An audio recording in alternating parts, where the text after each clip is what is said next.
حضور صلی اللہ تعالیٰ علیہ وسلم کے دیدار کا شوق ایک دفعہ کا واقعہ ہے کہ حضرت اویس کرنی کو حضور صلی اللہ تعالیٰ علیہ وسلم کے دیدار کا شوق اس قدر پیدا ہوا کہ انہوں نے مدینہ آنے کا ارادہ کیا۔ ادھر انہوں نے ارادہ کیا، ادھر حضور صلی اللہ تعالیٰ علیہ وسلم کو کسی غزوہ میں شرکت کے لیے مدینے سے باہر جانا پڑا، لیکن آپ رسول اللہ صلی اللہ تعالیٰ علیہ وسلم نے حضرت عائشہ سے فرمایا کہ میرے جانے کے بعد شاید کوئی مہمان آئے، اگر وہ یہاں آئے تو اس کی خوب خاطر مدارت کیجیے اور ہر طرح سے خیال رکھیے، کیونکہ وہ بڑا ہی پارسا انسان ہے، اور میرے آنے تک اس کو روکنے کی کوشش کیجیے، اور اگر وہ نہ رکنا چاہے تو اس کو مجبور نہ کیجیے، مگر اس کی شکل و صورت کو یاد رکھ لیجیے۔ یہ ہدایت دے کر صلی اللہ تعالیٰ علیہ وسلم خود تو غزوہ میں شرکت کے لیے روانہ ہو گئے۔ بعد میں حضرت خواجہ اویس کرنی مدینہ تشریف لے آئے، مگر جب ان کو پتہ چلا کہ حضور صلی اللہ تعالیٰ علیہ وسلم موجود اس وقت مدینے میں نہیں ہے تو انہوں نے اسی وقت واپسی کا ارادہ کیا۔ ان کو روکنے کی بڑی کوشش کی گئی، مگر وہ نہ رکے اور نہ ہی کسی طرح کی خاطر و تواضع کروائی، اور واپس لوٹ آئے۔ جب نبی کریم صلی اللہ تعالیٰ علیہ وسلم مدینہ تشریف لائے تو آتے ہی انہوں نے حضرت عائشہ صدیقہ رضی اللہ تعالیٰ عنہا سے سوال کیا، کیا کوئی مہمان آیا تھا؟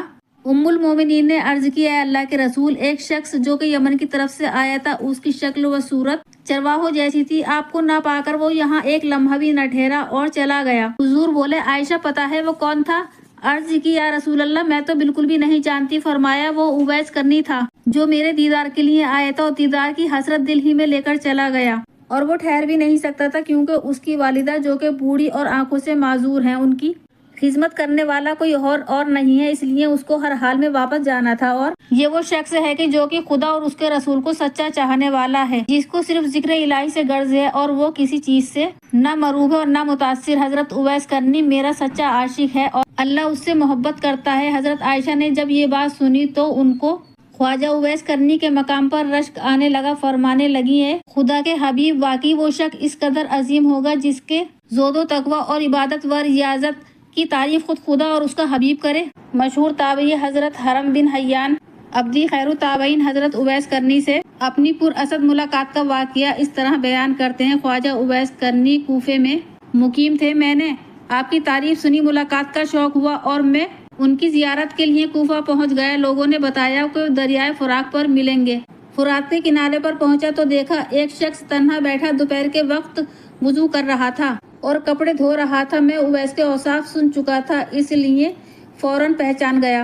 اس کا جسم فروا اور رنگ گندمی تھا، سر منڈا ہوا تھا اور داڑھی گھنی تھی، بدن پر بہت بال تھے، چہرہ بہت بڑا اور بہت محیب تھا، صوف کا پائجامہ پہنے ہوئے تھے اور صوف کی ہی ایک چادر جسم پر پڑی تھی۔ میں نے قریب پہنچ کر سلام کیا، انہوں نے جواب دیا اور میری طرف دیکھ کر کہا، اللہ تمہیں سلامت رکھے۔ پھر میں نے مصافحہ کرنے کے لیے ہاتھ آگے کیا، لیکن انہوں نے مصافحہ کرنے سے گریز کیا اور اپنے الفاظ دہرائے، اللہ تمہیں سلامت رکھے۔ مجھے ان کی حالت پہ بڑا ترس آیا اور میری آنکھوں سے آنسو بہنے لگے جب میں نے رقت بھرے لہجے سے کہا، اویس، خدا تم پر رحمت کرے اور تمہاری مغفرت فرمائے، تو وہ بھی رونے لگے اور مجھ سے مخاطب ہو کر فرمایا، حرم بن حیان، خدا تم پہ رحم کرے، میرے بھائی تمہارا کیا حال ہے؟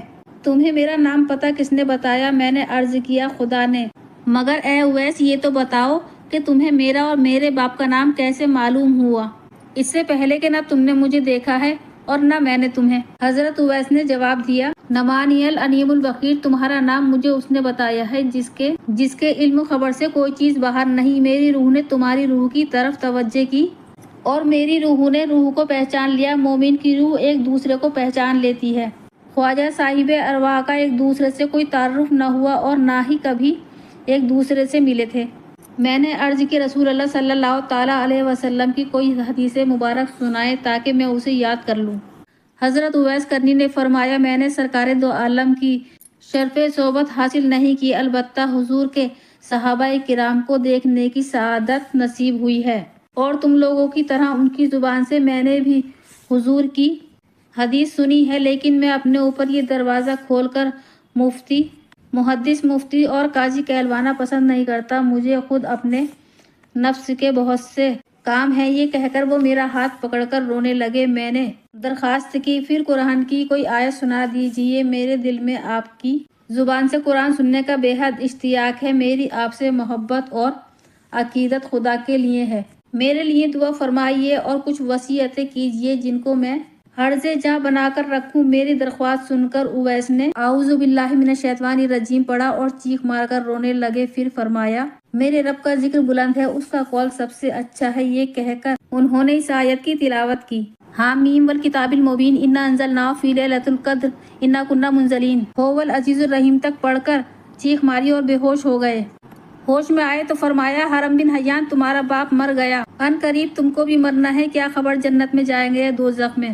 ابن حیان آدم فوت ہو گئے، ابن حیان نوح اور ابراہیم خلیل اللہ فوت ہو گئے، ابن حیان موسیٰ نبی الرحمن فوت ہو گئے، ابن حیان داؤد خلیفۃ الرحمن فوت ہو گئے، ابن حیان محمد رسول الرحمن فوت ہو گئے، ابن حیان ابو بکر خلیفۃ المرسلین فوت ہو گئے، ابن حیان میرے بھائی عمر بن خطاب فوت ہو گئے۔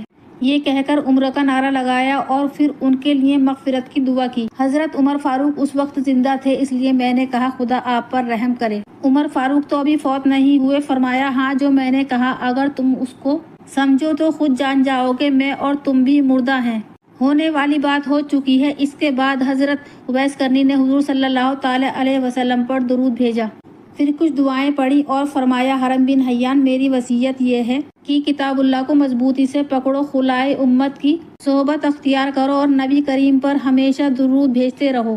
میں نے اپنی اور تمہاری موت کی خبر دے دی ہے، آئندہ کسی سعادت موت سے غافل نہ رہنا، واپس جا کر اپنی قوم کو بھی نصیحت کرنا اور ڈرانا، خبردار جماعت کا ساتھ کبھی نہ چھوڑنا ورنہ بے دین ہو جاؤ گے اور قیامت میں آتش دوزخ کا ایندھن بننا پڑے گا۔ پھر انہوں نے دعا کی، الہی یہ شخص کہتا ہے کہ اس کو تیرے لیے مجھ سے محبت ہے اور اس نے تیرے لیے ہی مجھ سے محبت کی، اس لیے خدا مجھے توفیق دے کہ جنت میں اس کا چہرہ پہچان جاؤں اور دارالاسلام میں میری اور اس کی ملاقات ہو۔ وہ دنیا میں جہاں کہیں بھی رہے اس کو اپنے حفظ و امان میں رکھنا، اس کو قناعت عطا کر اس کو اپنی نعمتوں کا شکر گزار بنا اور اس کو جزائے خیر دے۔ دعا کے بعد اویس نے مجھ سے فرمایا اے حرم بن حیان اب میں تجھے اللہ کے سپرد کرتا ہوں، آج کے بعد میں تجھ کو نہ دیکھ سکوں گا، مجھے شہرت پسند نہیں ہے، گوشائے خلوت میرا رفیق ہے، آئندہ مجھے تلاش کرنے کی کوشش نہ کرنا، مجھے ڈھونڈنے میں تم ناکامیاب رہو گے، تمہیں ہمیشہ یاد کروں گا اور تم مجھے یاد رکھنا اور میرے لیے دعائیں مغفرت کرتے رہنا۔